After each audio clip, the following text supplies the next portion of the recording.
Hiina veenis maailma 20 aastat oma relvade tipptasemest, kuid vaid 3 sõda ja 9 kuud hävitasid selle kuvandi.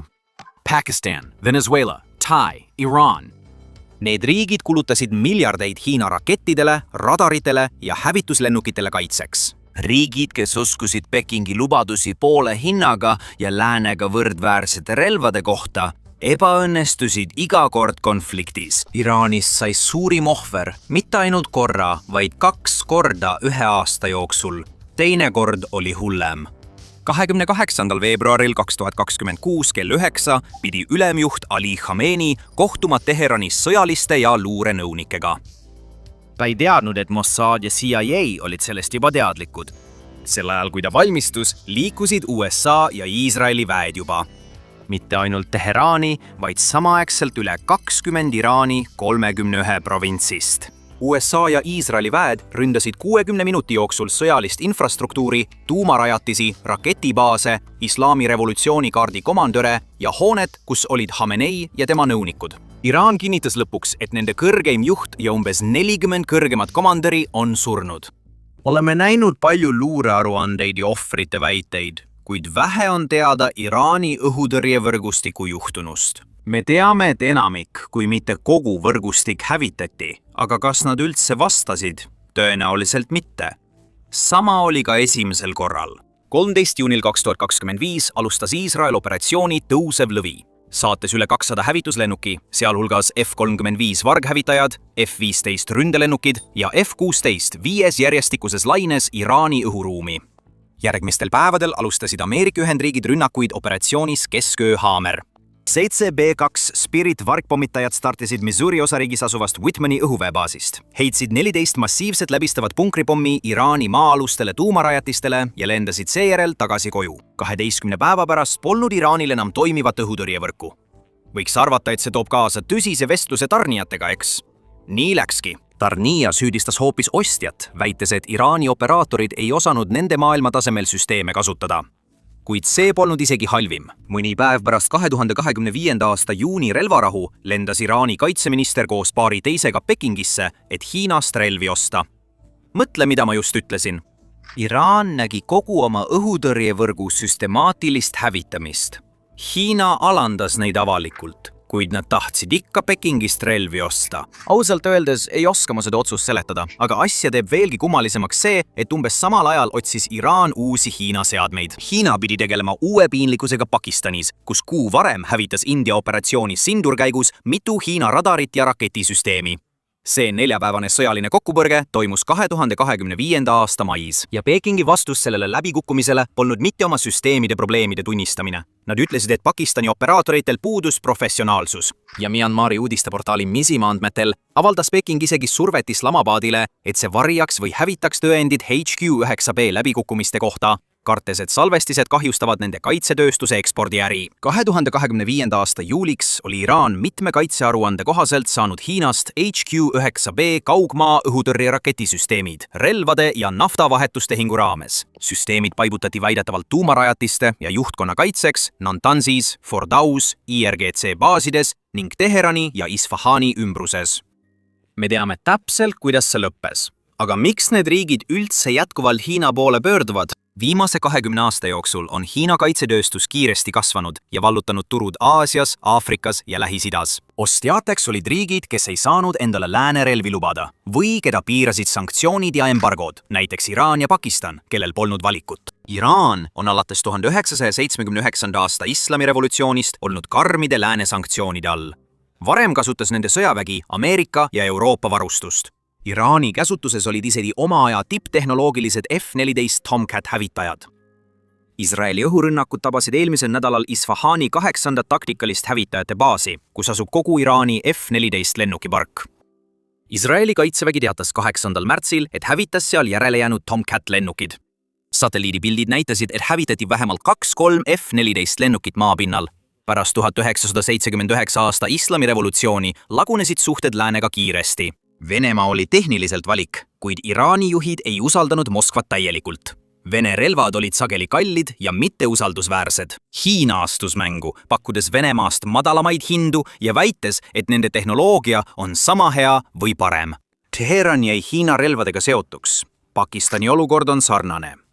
Enne 1990. aastaid kasutas Pakistan peamiselt Ameerika ja lääne varustust, olles külma sõja ajal USA oluline liitlane Nõukogude mõju vastu Afganistanis. Pärast Pakistani 1998 aasta tuumakatsetusi kehtestas USA kohe karmid sanktsioonid ja lõpetas peaaegu üleöö sõjalise varustuse tarned. Kuna mujale polnud minna, tugevdas Pakistan sõprust Hiinaga, kes varustas Islamabadi odavate hävitajate, tankide, rakettide ja laevadega, saades kiiresti Pakistani peamiseks ja peaaegu ainsaks relvatarnijaks. Hiina on aastakümneid järjepidevalt tootnud muljetavaldavaid relvasüsteeme, esitades neid sageli murrangulistena ja väites mõnikord, et need ületavad lääne tehnoloogiat. 1990. ja 2000. reklaamis Hiina oma arenenud raketitehnoloogiat ja hävituslennukeid nagu JF-17 Thunder, mis sai kiiresti Pakistani peamiseks lahingulennukiks. 2010. tutvustas Hiina J-20 varghävitajat ja väitis, et see suudab võistelda või isegi ületada Ameerika lennukeid nagu F-22 ja F-35. Ja sellega nad ei piirdunud. Peking esitles iga paari aasta järel midagi uut. Laevatõrjeraketid, täppispommid, kõrgtehnoloogilised radarid. Kõik need lubasid lääne tasemel jõudlust palju odavamalt ja jõudsid alati uudistesse. See lõi mulje, et Hiina tehnoloogia on lääne sõjatehnikaga võrdne, muutes Hiina relvad atraktiivseks riikidele nagu Iraan ja Pakistan, kes soovisid kaasaegseid relvi, kuid lääne omi ei saanud. Pärast kümnete miljardite dollarite kulutamist uskusid need riigid, et neil on tipptasemel relvastus, mis suudab neid kaitsta või väljakutset esitada Iisraelile ja Indiale. Aga nagu me juba näinud oleme, ostsid nad tegelikult vaid kalli timurämpsukogu. Mis puudutab Iraani, siis Hiinal on nendega niinimetatud strateegiline partnerlus. Peking ostab ligi 90% Iraani toornafta ekspordist, 1,4 miljooni barrelit päevas, pakkudes Teheranile majanduslikku tuge USA sanktsioonide ajal.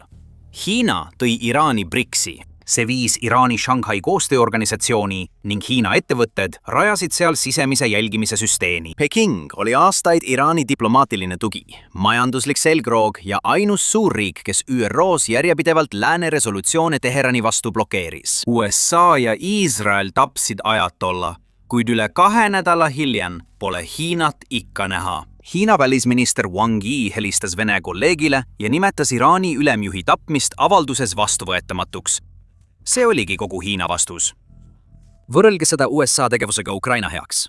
Relvad, raha, poliitiline toetus. Hiina ei suutnud isegi karmisõnalist kirja koostada riigile, keda nimetab strateegiliseks partneriks. See on suur probleem, kuidas Peking end maailmale näitab. Hiina on kulutanud kümnendi alternatiivse diplomaatilise ja julgeolekuarhitektuuri ülesehitamisele. BRICS, Shanghai koostööorganisatsioon, globaalne julgeolekualgatus. Kõik need on rajatud ühele kesksele lubadusele, et Hiina on usaldusväärne partner riikidele, kes ei soovi end Ameerika Ühendriikidega siduda. Iraan pidi olema selle lubaduse näide, kuid proovikivi tulles andis Peking vaid moraalset tuge. Asi pole selles, et Hiina relvad kukkusid läbi vaid ühes riigis. Need on kõikjal ja peaaegu samaaegselt läbi kukkunud. Läbikukkumised on nii järjepidevad, et ei saa süüdistada üksikuid kasutajaid ega tingimusi. Tõendid räägivad enda eest. 3-tunnise öise operatsiooni käigus lendasid USA eriüksused helikopteritega otse Caracasesse, tõid Venezuela presidendi Nicolas Maduro tema residentsist välja ning viisid ta USA sõjalaevale, enne kui toimetasid ta New Yorki, et ta saaks vastata narkoterrorismi süüdistustele. Üle 150 lennuki saadeti õhku ligi 20 baasist ja sõjalaevalt lääne poolkeral. Kindral Dan Kane kirjeldas seda kui üht kõige täpsemalt koordineeritud operatsiooni Ameerika sõja ajaloos. Nagu Iraan on ka Venezuela palju investeerinud Hiina õhutõrjesüsteemidesse, et seda vältida.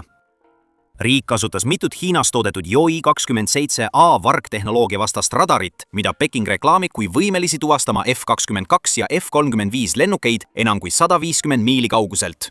Need olid seotud Vene S-300VM ja Pantsir S-1 süsteemidega laiemas võrgus. Ükski neist ei tulistanud sadade Ameerika hävitajate, droonide ja kopterite pihta. Ühtegi raketti ei lastud. Nüüd tuleb oluline osa. Need Vene S-300 patareid oleksid vähemalt üritanud midagi rünnata. Teame, et need töötavad. Oleme Ukrainas näinud S-300 süsteeme mõlema poole kasutuses lennukite, rakettide ja droonide allatulistamisel kogu sõja jooksul. Ukraina kasutab neid Vene hävitajate allatulistamiseks, Venemaa Ukraina linnade ründamiseks. S-300 ründab sihtmärke. See on nende töö.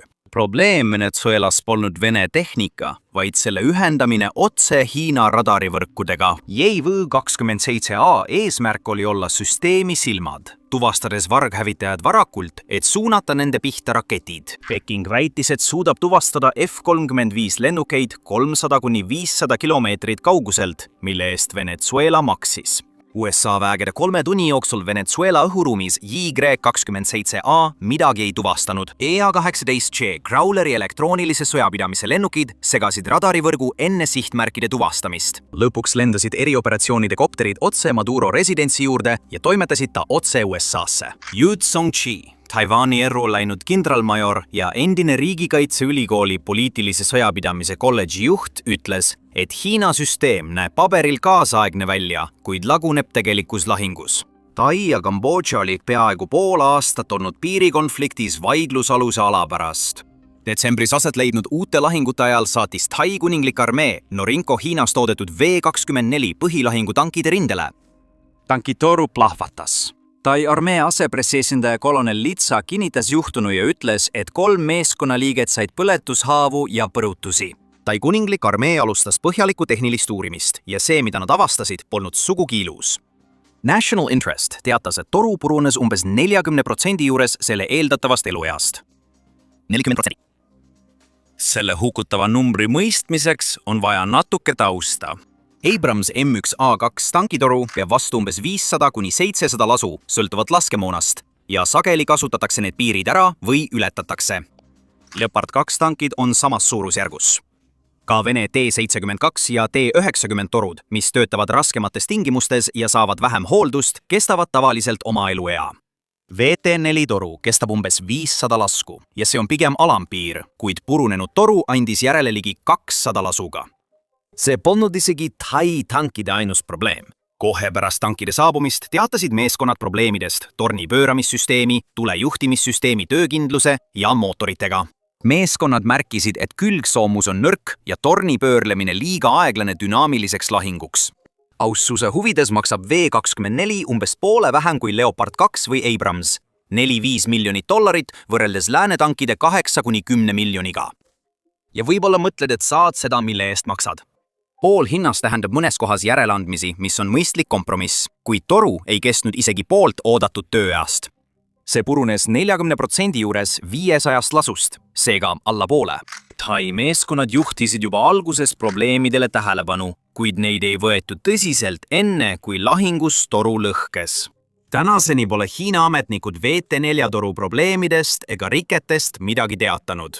Selle põhjal, mida oleme näinud, leiavad hiinlased tõenäoliselt viisi, kuidas süüdistada meeskonda laskemoona valesti laadimises.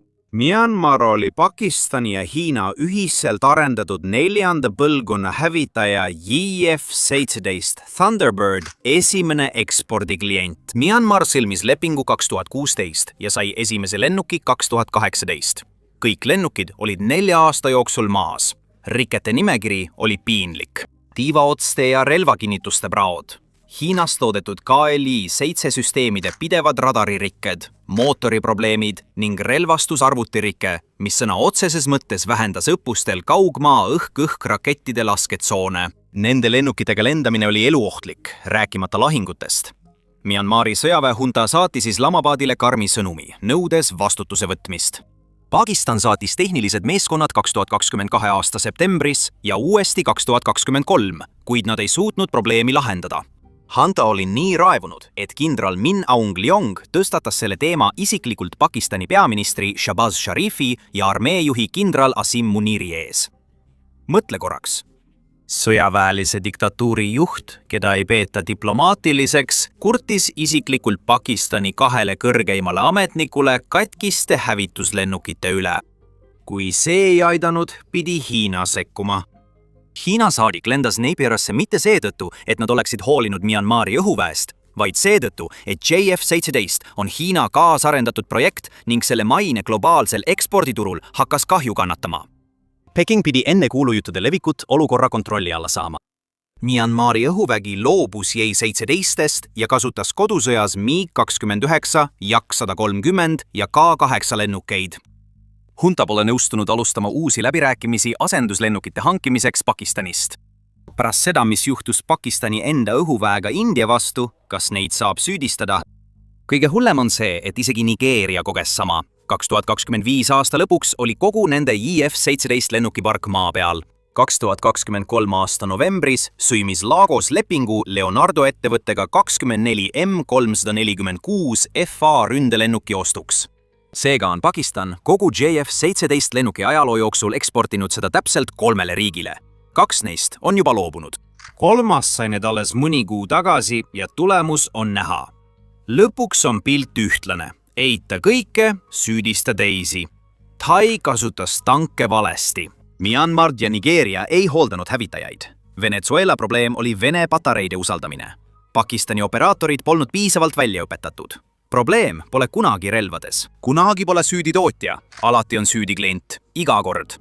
Nüüd on probleem Hiina jaoks selles, et ta kasutab täpselt samu süsteeme enda kaitsmiseks. Sama HQ-9B, mis ebaõnnestus Pakistanis. Ja Y-27A radar, mis jäi Venezuelas pimedaks, on paigutatud Pekingi, Tiibeti ümber ja kõigile saartele, mida Hiina on viimase 10 jooksul Lõuna-Hiina merel militariseerinud. Y-27A radar on paigutatud Pangongi järve lähedale Ida-Ladakis, otse India sõjaväepositsioonide vastas Himaalaja piiril. India teab täpselt, kuidas radar surve all töötab. See hävitas sama mudeli Pakistani Chunyan õhuväebaasis operatsiooni Sendur ajal.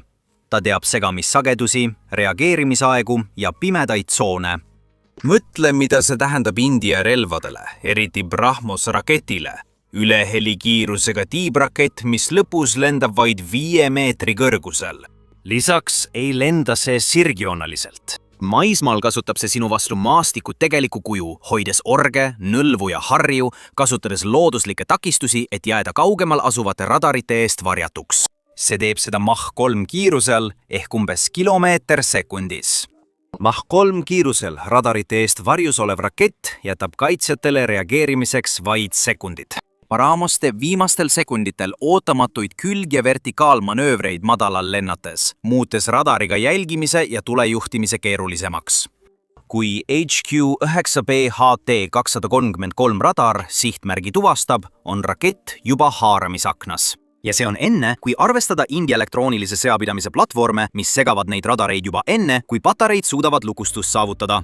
Mitmel korral tabati Pakistani raketipaiku enne raketitõrje käivitamist. India polnud ainus, kes nägi Hiina süsteemide ebaõnnestumist. Ka USA ja Taiwan jälgisid.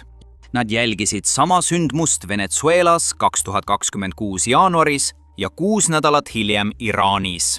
Mõelge, kuidas näeks välja Taiwani invasioon. Hiina rahvavabastusarmee peab ületama 180 kilomeetri avamerd. Need peavad rajama amfibmaabumised tugevalt kindlustatud saarele, mille rannikud on korallrahudega ümbritsetud. Need peavad neutraliseerima Taiwani õhutõrje ja vajadusel võitlema USA lennukikandjate ning varghävitajatega. Kõik sõltub Hiina rahvavabastusarmee radarivõrkudest, õhutõrjesüsteemidest ja elektroonilise sõjapidamise integreerimisest, mis peavad toimima tule, segamise ja Ameerika õhutõrje surve all. Parem, kui see toimis mõnes neist 4 riigist. Strateegiliste ja rahvusvaheliste uuringute keskus korraldas seni kõige põhjalikuma avaliku sõjamängu Taiwani invasiooni kohta. Nad viisid selle läbi 24 korda eri stsenaariumides. Enamikel kordadel suutsid USA, Taiwan ja Jaapan invasiooni tõrjuda, kuid hinnad olid väga kõrged. 10 laevad ja 100 lennukid hävitatud, 10 000 teenistööd hukkusid. Ja see eeldab, et Hiina relvad töötavad nii, nagu reklaamitakse, mis, nagu me just viimased mitu minutit tõestasime, ei vasta tõele. Sõjamäng näitas, et Taiwani kaitsmiseks peab USA täpselt ründama ja hävitama Hiina rahvavabastusarmee õhutõrje, õhu- ja raketibaasid, suurtükiväe ning juhtimiskeskused. Just seda näeme praegu Iraanis juhtumas. Hiina varustuse läbikukkumine nendes konfliktides on kahjustanud usaldust nende relvamüügi vastu ja tekitanud küsimusi Hiina kaitsevõime kohta. Ja ausalt öeldes ei tohiks see üllatav olla, sest 2023. aasta lõpus avaldasid USA luurehinnangud midagi, mis, kui see vastab tõele, on üks kaasaegse aja kõige rängemaid sõjalisi skandaale. Korruptsioon Hiina raketiväes, mis vastutab riigi tuuma- ja tavarakettide arsenali eest, on muutunud nii ulatuslikuks, et mõned vedelkütusel töötavad raketid olid täidetud raketikütuse asemel veega. Lääne-Hiinas asuvate raketisilokomplekside ehitus oli vigane. Silokaaned olid liiga rasked või defektsed, mistõttu neid ei saanud kavandipäraselt avada, mis võib hädaolukorras rakettide väljatulistamist täielikult takistada. Pea meeles, et tuumaarsenal on riigi tähtsaim julgeolekugarantii. Järgnevatel kuudel vabastas Xi ametist umbes 15 sõjaväe ja kaitsetööstuse juhti, sealhulgas kaitseministri, raketiväe komandöri ja komissari ning mitu kõrget ohvitseri. Kaitseminister Li Shongfu kadus avalikkuse eest 2023. aasta augustis ja vabastati ametist 2 kuud hiljem, olles ametis vaid 7 kuud. Raketiväe juhtkonna eemaldamine oli esimene kord, kui kogu strateegilise haru tippjuhtkond Hiina Rahvavabastusarmee lähiajaloos välja vahetati. 2025. aasta aprillis arreteeriti ja eemaldati kindral He Weidong, Hiina teine kõrgeim sõjaväelane ja keskse sõjalise komisjoni aseesimees. 2024. aasta novembris peatati distsiplinaarrikkumiste eest admiral Miao Hua, keskse sõjalise komisjoni poliitilise töö juht. Mõlemad eemaldati parteist 2025. aasta oktoobris. Xi Jinping puhastab endiselt süsteemselt institutsiooni tippu, millele peaks sõja korral toetuma, sest pole kindel selle toimimises. See on juba loo järgmine osa. Käsitleme, kuidas Hiina manipuleeris praeguseid ja tulevasi ostjaid 5 propagandasammu kaudu. Esimene. Hiina kuulutab propagandas võitu. Pärast tsensuurioperatsiooni 2025. aasta mais väitsid Hiina riigimeedia ja Pakistani ametnikud, et Pakistan tulistas alla 3 ja seejärel veel mitu Prantsusmaal ehitatud Rafali hävitajat, kasutades Hiina J-10C lennukeid, mis olid relvastatud BL-15E rakettidega. Väited olid piisavalt täpsed ja enesekindlad, et need mõjutasid aktsiaturge. J-10 ja JF-17 tootja Avic Chengdu Aircrafti aktsiad tõusid ligi 60%. Isegi laiem Hiina lennunduse ja kaitsetööstuse indeks tõusis selle propaganda tõttu. Samal ajal nägi Dassault Aviation, Prantsuse ettevõte, kes ehitas Rafali, kuidas nende aktsia samal päeval langes. Teine samm. Tõendid lagunevad koost. Osint-analüütikud tuvastasid nende Rafalide sabanumbrid, mille Pakistan väidetavalt alla tulistas. BS-021, BS-022 ja BS-027 kohta leiti fototõendid, et nad osalesid hiljem India ja USA ühisel õhuõppusel. Prantsuse konsultant Xavier Tetilmin tuvastas Pakistani meedias alla tulistatud Rafalina esitletud rusud hoopis 1984. aasta detsembrist pärit kütusepaagina. Rafal polnud siis veel lennanud. Kolmas samm. Aktsiad korrigeeruvad. Avic Chengdu taandus mai lõpus ja juunis. 2025. aasta detsembri lõpuks oli hind umbes 76 juaani, üle 20% madalam tipphetkest. Ja seda hoolimata sellest, et Hiina interneti tulemüür surub aktiivselt maha kõik postitused või teabe, mis on vastuolus ametliku narratiiviga. Samal ajal taastus Dassault aktsiahind ja nende tellimusraamat püsis tugevana. Indoneesia allkirjastas 28. mail 2025 Rafali kavatsuste protokolli, 2,5 nädalat pärast Pakistani väidet allatulistamisest. 4. samm. Hiina avaldab mainekahju kontrolliva dokumentaalfilmi. 21. mail 2025, vahetult pärast turu tippu ja enne ümberlükkamise lõppu, alustas Hiina riigitelevisiooni saade Rahvuslik mälu 2-osalise sarjaga J-10 legend, mis käsitles selle hävitaja arengut ja nimetas seda õhutõrje ajaloo imeks.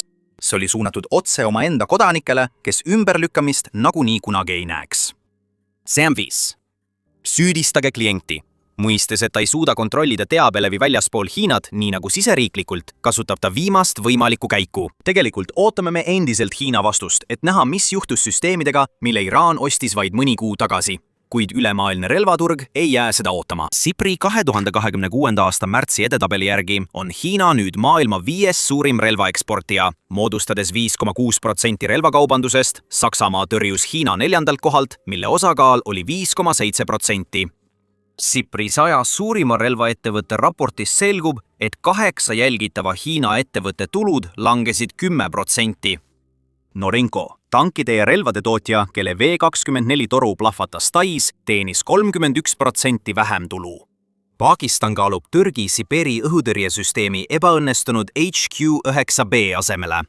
Hiina jätkab relvade müüki. Lääne tarnijatest äralõigatus on jätnud paljud riigid väheste taskukohaste valikutega ja paljudele on Hiina endiselt ainus võimalus. Ja vaata, keegi võiks väita, et Hiinal on endiselt relvi oma arsenalis, mida ta ei ekspordi, süsteeme, mida ta hoiab ainult endale, asju, mida ta nimetab tõeliselt tipptasemel tehnoloogiaks. Ja see on õigustatud. Hiina ei tea, kuidas tema relvad vaenlase vastu toimiksid. sest viimase 47 aasta jooksul on peetud vaid üks suurem sõda, 1979. aasta piirikonflikt Vietnamiga, mis ei läinud hästi. Hiljem järgnesid õppused, paraadid ja riigitelevisiooni dokfilmid. Teisel pool pannakse läänesüsteemid pidevalt proovile päris lahingutes. Pärsia lahes, Süürias, Ukrainas, Venezuelas ja nüüd taas Iraanis. F-35 on nüüd kinnitatud õhk-õhk tabamised ja tõestatud vargsi läbimurded.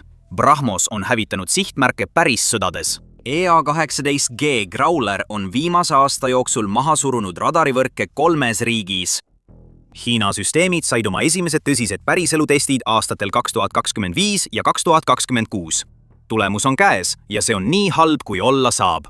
Xi on kindraleid kõrvaldanud. Ta on ümber korraldanud rahvavabastusarmee. Ta on 2 aastakümmet pannud raha moderniseerimisse. Ta on loonud maailma suurima mereväe, suurima ballistiliste rakettide arsenali väljaspool USA'd ning läänega võrdse jälgimis- ja kosmosevarade võrgustiku. Ja see kõik tundus täiesti veenev, kuni riigid hakkasid oma relvi päris sõdades kasutama.